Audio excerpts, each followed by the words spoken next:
solemn.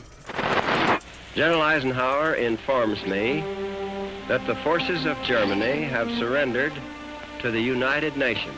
Here they come! They're everywhere! Shit! The victory won in the West must now be won in the East. Hang in there! We'll work to get the power!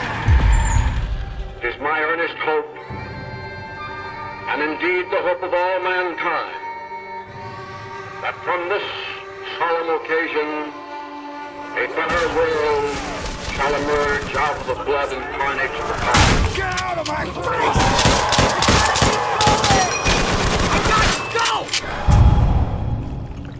Call of Duty Zombies was one of those experiences that I knew was going to stick with me from the first second I played it. Beating World at War's campaign, only to be greeted by the mother of all post-credit scenes, led to something that I hold almost as dear as my all-time gaming favourites. Zombies meant so much to me, so much so that there was even a time when, believe it or not, I was a Zombies YouTuber.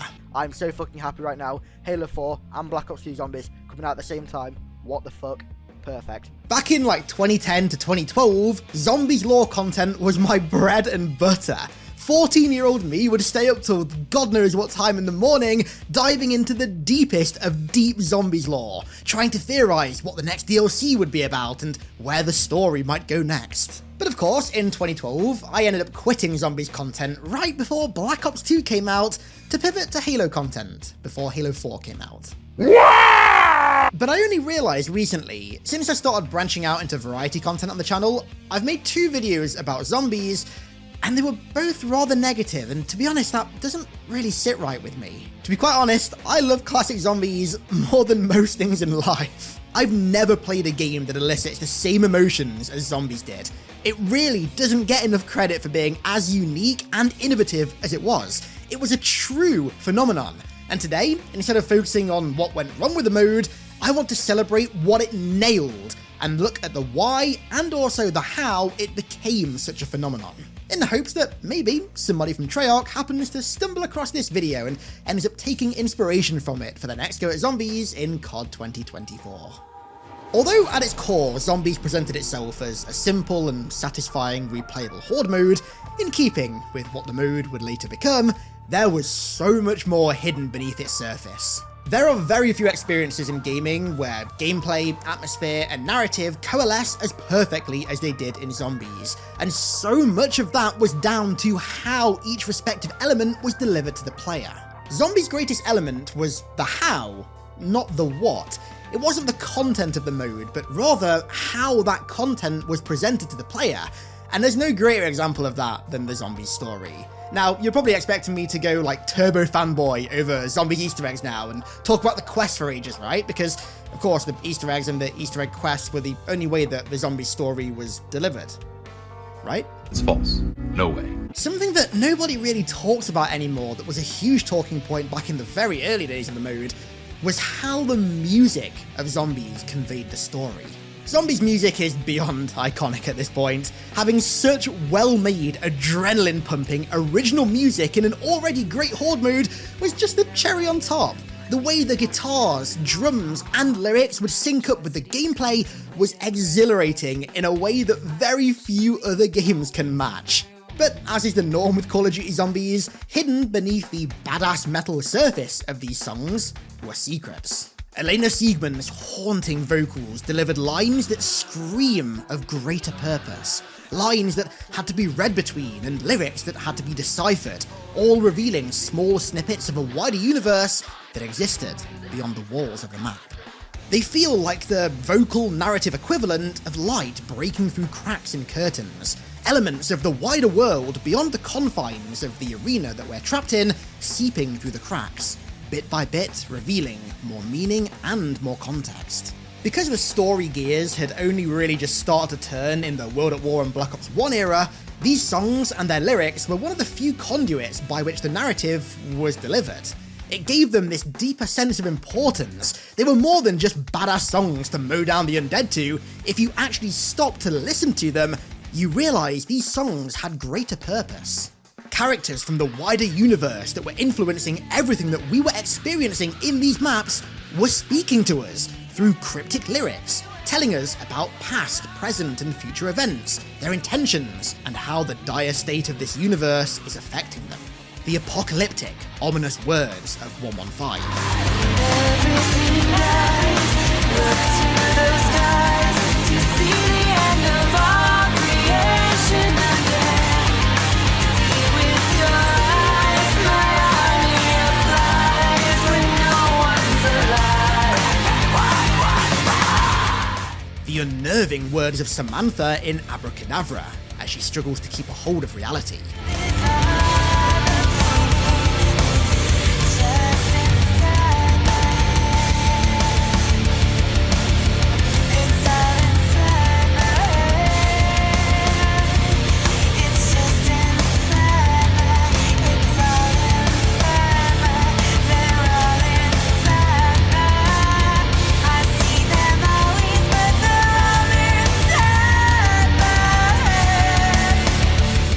And the climactic words of coming home, as Richtofen's secret plan of betrayal is finally revealed. Now in death, bring me life. All that I am will be coming home now. I'm becoming real now with all I am. These are just a few of the many examples of Zombies Easter egg songs being more than just cool background tracks. They didn't just play off the gameplay, they subtly informed the story and gave brief yet cryptic looks at the cogs that were turning in the background. These story cogs are what made Zombies more than just another Horde mode. No other Horde mode at that point had attempted a narrative, and very, very few other games attempted to tell a narrative like Zombies did. The content of the Zombies story, especially in the early days, is absolutely fascinating, and I do want to touch on it later on in the video, but frankly, the most important part of the story isn't what was told in the story, it's how it was told. If you watch this entire video and take away only one thing that I say throughout the entire thing, I want it to be just how unique and effective Zombies' focus on the how instead of the what or the why was in telling its story. The cryptic and subtle manner of the story was its hook because it made you an active participant in it. Obviously, because Zombies was a Horde mode, it couldn't tell a traditional story with like interactable NPCs, and the budget absolutely was not there for cutscenes yet. Treyarch were working with heavy restrictions when telling the story, but as with a lot of things, I actually think that these restrictions and limitations ended up being hugely beneficial for the mode. They had to stay within the confines of a round-based wave survival mode that's dictated entirely by desperation and rule of cool fueled gameplay, and so they had to get a little bit creative when it came to telling the story. Instead of relying on overt and conventional means of storytelling, they had to lean almost entirely into environmental storytelling. It's funny, I think had Treyarch had the means and the resources back in the day to tell the zombie story in a more conventional, typical manner, I don't think it would have been anywhere near as unique and special as it ended up being. Regular storytelling would have broken up the pacing of the game, would have interrupted the smooth flow of gameplay, taken too much agency away from the player, and overall I think it would have just felt really jarring.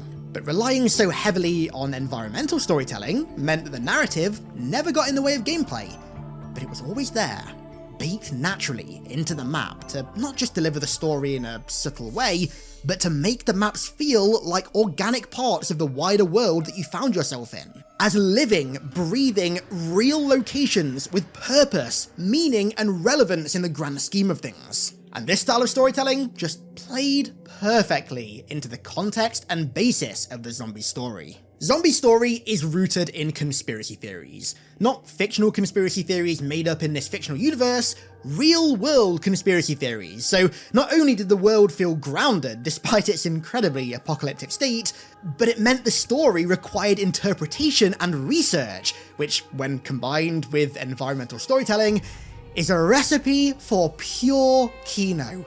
The list of conspiracy theories referenced in Zombies is almost never-ending. Nazi experiments, super weapons, Die Glock, Harp, MK Ultra, the Illuminati, the occult, I really could go on forever.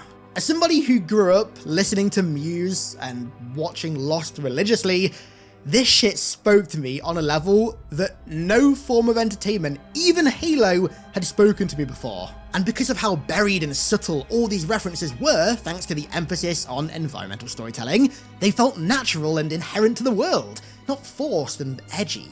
It made it seem like there was always something left to discover on a map, like there was always another secret yet to be found. It blurred the line between video games, where secrets are designed mostly with the intention of being found, and the real world, where expecting total knowledge on just about anything is, it's just not realistic. You can't do it. You can't be a completionist in the real world. And because of how naturally integrated into the maps these fragments of conspiracies and the wider story were, it gave the maps even more weight. They weren't just uniquely themed mazes for you to survive in, the locations themselves were pieces of the puzzle. Shinonuma was where Dr. Richtofen experimented on Dempsey, Nikolai, and Richtofen with the elusive Element 115. Derice was where the Nazis conducted extensive 115 tests with Die Glock for teleportation, and the Wunderwaffe, the superweapon. The fragmented nature of how Zombies revealed its story that encouraged players to scavenge for clues and piece the puzzle together themselves with their own intuition kinda started to take on a life of its own after a certain point. Because Treyarch never gave a conclusive answer to any questions pieces of the puzzle posed, or never officially confirmed that suspicions the community had from piecing together Easter eggs and story fragments were actually true, the story played out like a traditional conspiracy theory. No definitive answers, just speculation mixed with subjectivity. This was so good because it always felt like you could discover something. It all comes back to the how over the what. Having the story presented in such a disorganized manner made it feel like it was yours to discover, not the developers to reveal. But at the same time, at least from World at War up until about Moon or maybe Transit and Die Rise, it always felt like Treyarch had everything planned out. It never felt like they were making it up as they went along. It felt like from the very get-go they had the entire beginning, middle, and end planned out, which made it that much more rewarding when you discovered a story-related Easter egg because you knew that it genuinely meant something. But the conspiracies were further reaching than just Zombie's story. Because of how just purely conspiracy-rooted the mode in general was, conspiracies about the mode itself began to spread throughout the community. For example, people were adamant that this red light on Nacht could be turned on, or somehow if you turned it green, it would do something, open a new door, or activate some kind of Easter egg or something. People were convinced that there was a way to get the Type 99 or the double-barreled sawn-off shotgun on Derice, or that there was a way to somehow open this door. People were adamant there was going to be a Parisian catacombs map in Black Ops 1, and some even died on the transit bus route B Hill. The combination of the mode's emphasis on investigation and online communities not knowing and sharing every detail that a map has to offer within like an hour of it releasing really helped. Just like the story that the mode told, information about the mode itself was also rather fragmented. Because there was no single big YouTuber ready to make a video dispelling a myth, or no developers on Twitter or Reddit ready to shut down rumors, mostly baseless conspiracy theories like these were rife, and honestly, I think they added even more mystery and intrigue to the mode. Man, I cannot tell you how much time I spent in 2009 researching World at War DLC 4 or trying to find some way to get the Type 99 on Derice. Man, 12-year-old me really thought it was cracking the Enigma code or something.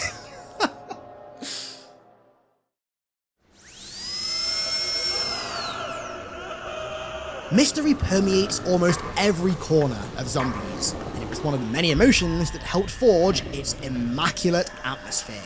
Make no mistake, Zombies started out as a horror experience, and I think its atmosphere was the main source of this horror. Map ambience, especially in World at War, was just on another level. Likely due to hardware limitations affecting render distance, each map made heavy use of fog, which of course restricted your view. It obscured the threats that were approaching your safe haven, and it gave off this feeling of almost malaise. The fields of Nacht, the asylum courtyard and burning horizon of Verrückt, and the sickly rotting swamps of Shinonuma all feel that bit more oppressive and spooky thanks to the fog. But of course, the core of any game experience is the gameplay, right? That's why we play games in the first place. And Zombies gameplay was absolutely masterful at adding to the horror experience via its version of difficulty. Now, I'm not going to sit here and tell you that Zombies is secretly like a Dark Souls level of difficulty kind of game. It's not, right? For the most part, a lot of Zombies maps are pretty easy. There's a few that are hard, but mostly speaking, it's not the hardest Horde mode. But once again, allow me to reiterate, it's how the Horde mode does its difficulty, not the difficulty itself, if that makes any sense. As with any Horde mode, Zombies difficulty is born from the looming threat of the Horde overpowering you. Death is inevitable, for the most part at least. There is no victory in a Horde mode, only defeat. The speed, number, and health of the zombies constantly increasing applies a pressing kind of difficulty that's impossible to escape from. You spend the entire game trying to outscale the power of the undead, but you know that regardless of what you do in the game, eventually they will catch up and they will overpower you. I'm not quite sure what that style of horror is called. It kind of just reminds me of like the Thing in that movie It Follows, if that makes any sense. And to be honest, this kind of horror wasn't really present for very long, mostly just World at War to be honest, but it made the tension in the atmosphere in World at War just that bit thicker. In every way, Zombies feels like it was meant to make you feel unsettled, like it was meant to make you feel the same emotion that Marine felt when he awoke from his plane crash to see the shambling bodies of the undead emerging toward him through the fog.